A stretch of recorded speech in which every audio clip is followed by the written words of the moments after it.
അമ്മയെ അറിഞ്ഞാൽ ഈശോയെ അറിയാം. യേശു ജനിച്ചപ്പോൾ ആദ്യം കണ്ട മുഖം ആരുടെയാ? യേശു കുരിശിൽ മരിക്കുമ്പോൾ അവസാനം കണ്ട മുഖം ആരുടെയാ?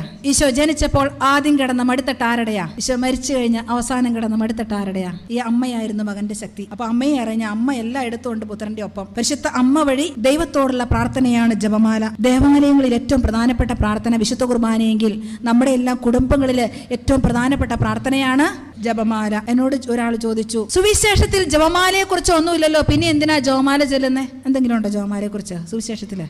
സുവിശേഷത്തിൽ ജപമാലയെ കുറിച്ച് ഒന്നുമില്ലെങ്കിലും ജപമാല മുഴുവൻ സുവിശേഷമാണ് അല്ലേ? സുവിശേഷത്തിൽ ജപമാലയെ കുറിച്ച് ഇല്ലെങ്കിലും സുവിശേഷം മുഴുവനും ജപമാലയിലുണ്ട്. ചാവറേച്ചൻ പറയുന്നുണ്ട്, മാലയിൽ കൊടുത്ത സുവിശേഷമാണ് ജപമാലയെന്ന്. പോൾ ആറാമൻ പാപ്പ പറയുന്നുണ്ട്, സുവിശേഷത്തിൻ്റെ സംക്ഷേപമാണ് ജപമാലയെന്ന്.